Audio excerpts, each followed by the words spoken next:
ഞാൻ നമ്പർ തിയറിയാണ് എടുക്കാൻ പോകുന്നത്.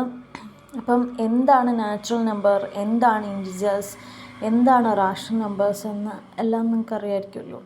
Natural number set of all 1, 2, 3, 4 അങ്ങനെ പോകുന്ന എല്ലാ നമ്പേഴ്സും. ഇൻറ്റിജേഴ്സ് എന്ന് പറയുന്നത് സീറോയും പിന്നെ എല്ലാ പോസിറ്റീവും നെഗറ്റീവ് നമ്പേഴ്സ് +or-1 +or-2 അങ്ങനെയുള്ള എല്ലാ നമ്പേഴ്സും. റാഷണൽ നമ്പേഴ്സ് എന്ന് പറയുന്ന കളക്ഷൻ ഓഫ് ഓൾ P/Q ഫോമിലുള്ള നമ്പേഴ്സാണ്. വേർ പിയും ക്യൂവും ഇൻറ്റിജേഴ്സാണ്. ക്യൂ ഒരിക്കലും സീറോ ആവത്തില്ല, ഇത്രയൊക്കെ അറിയാമായിരിക്കുമല്ലോ. പിന്നെ റിയൽ നമ്പേഴ്സ് എന്ന് പറഞ്ഞാൽ ഈ റാഷണൽ നമ്പേഴ്സിൻ്റെ ഇറാഷണൽ നമ്പേഴ്സിൻ്റെ യൂണിയനാണ്. ഇനി ബൈനറി ഓപ്പറേഷനിലോട്ട് കിടക്കാം. ഒരു ഓപ്പറേഷൻ ബൈനറി എന്ന് പറയണമെങ്കിൽ, ഒരു നോൺ എംപ്റ്റി സെറ്റിൽ ഒരു ഓപ്പറേഷൻ ബൈനറി എന്ന് പറയണമെങ്കിൽ, ഇപ്പം നമ്മളൊരു 2 എലമെൻ്റ് എടുക്കുവാണ് ആ സെറ്റിൽ നിന്ന് എയും ബിയും. ആ എയും ബിയും ആ ഓപ്പറേഷൻ കൊണ്ട് ഓപ്പറേറ്റ് ചെയ്ത് കഴിഞ്ഞാൽ ഒരു പ്രൊഡക്റ്റ് കിട്ടുമല്ലോ. ആ പ്രൊഡക്റ്റ് എന്ന് പറയുന്നതും ആ സെറ്റിലുണ്ടെങ്കിൽ അതിനെ ബൈനറി ഓപ്പറേഷനായി. That is if star is the operation in x, a b belongs to x, then a star b belongs to x ആണെങ്കിൽ we can set star is a binary operation in that set. Okay, next ഞാൻ പഠിപ്പിക്കാൻ പോകുന്നത് group ആണ്. Group എന്താണ്? Group ഒരു non empty set ഒരു group എന്ന് പറയണമെങ്കിൽ അണ്ടർ ദി ഓപ്പറേഷൻ സ്റ്റാർ നമുക്ക് എന്തൊക്കെ പ്രൂവ് ചെയ്യണം? ആദ്യം അസോസിയേറ്റിവിറ്റി പ്രൂവ് ചെയ്യണം. A star bracket B star C bracket closed is equal to A star B ഒരു ബ്രാക്കറ്റിൽ സ്റ്റാർ സി അസോസിയേറ്റിവിറ്റി പ്രൂവ് ചെയ്യണം. രണ്ടാമത്തെ ഐഡൻറ്റിറ്റി എക്സിസ്റ്റ് ചെയ്യുന്നതാണ് പ്രൂവ് ചെയ്യണം. ഇ എന്ന് പറയുന്ന ഒരു എലമെൻറ്റ് ജി കാണണം, such that A star is equal to E star A equal to A ആയിരിക്കണം. മൂന്നാമത്തെ പ്രോപ്പർട്ടി എന്ന് പറയുന്നത് ഏതൊരു എലമെൻറ്റിനും ആ ഗ്രൂപ്പ് ആ സെറ്റ് ജി എന്ന് പറയുന്നത് അത് ഗ്രൂപ്പ് ആവുന്നതാണല്ലോ നമ്മൾ പ്രൂവ് ചെയ്യുന്നത്. ആ ജിയിലെ ഏതൊരു എലമെൻറ്റിനും ഇൻവേഴ്സ് എക്സിസ്റ്റ് ചെയ്യണം. അങ്ങനെ 3 കണ്ടീഷനാണ്. ഒന്ന് അസോസിയേറ്റിവിറ്റി, ഐഡൻറ്റിറ്റി, ഇൻവേഴ്സ്.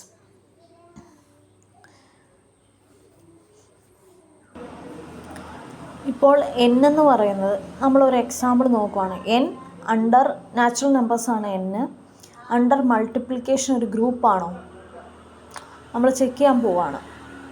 അപ്പം നാച്ചുറൽ നമ്പേഴ്സിലെ ഐഡൻറ്റിറ്റി ഏതാണ്? 1 അല്ലേ? അപ്പോൾ 1 എന്ന് പറയുന്ന എന്നിലുണ്ട്. അപ്പോൾ ഐഡൻറ്റിറ്റി എക്സിസ്റ്റ് ചെയ്യുന്നുണ്ട്. ഏതൊരു നമ്പർ കൊണ്ട് 1നെ കൊണ്ട് മൾട്ടിപ്ലൈ ചെയ്താലും ആ നമ്പർ തന്നെ കിട്ടും. എന്നാൽ മൂന്നാമത്തെ കണ്ടീഷൻ ഒന്ന് നോക്കുക. ഇൻവേഴ്സ് എക്സിസ്റ്റ് ചെയ്യുന്നുണ്ടോ എന്ന്. ഏതൊരു എലമെൻറ്റും നാച്ചുറൽ നമ്പേഴ്സിലെ എല്ലാ എലമെൻറ്റ്സിനും അതിൻ്റെ ഇൻവേഴ്സ് എക്സിസ്റ്റ് ചെയ്യുന്നുണ്ടോ. ഇപ്പം 10 എന്ന് പറയുന്ന ഒരു നമ്പർ എടുത്തു നാച്ചുറൽ നമ്പേഴ്സിലെ, പക്ഷേ 1/10 എന്ന് പറയുന്നത് നാച്ചുറൽ നമ്പേഴ്സിലുണ്ടോ? ഇല്ല. കാരണം 1/10 എന്ന് പറയുന്ന ഒരു റാഷണൽ നമ്പറാണ്. അപ്പം നമുക്ക് കിട്ടി natural numbers under multiplication is not a group.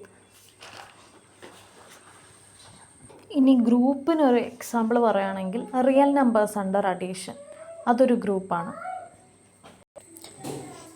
അപ്പം 0 ആണ് അവിടുത്തെ ഐഡൻറ്റിറ്റി. അസോസിയേറ്റിവിറ്റി, റിയൽ നമ്പേഴ്സിൽ അസോസിയേറ്റിവിറ്റി എക്സിസ്റ്റ് ചെയ്യുന്നുണ്ട്. ഏതൊരു എലമെൻ്റ് എടുത്താലും അതിന് അവിടെ തന്നെ ഇൻവേഴ്സും ഉണ്ട്. എ എടുത്താൽ -a അവിടെ തന്നെ കാണും. ഇനി ഞാൻ പഠിപ്പിക്കാൻ പോകുന്നത് അബീലിയൻ ഗ്രൂപ്പ് അല്ലെങ്കിൽ കമ്മ്യൂട്ടേറ്റീവ് ഗ്രൂപ്പാണ്.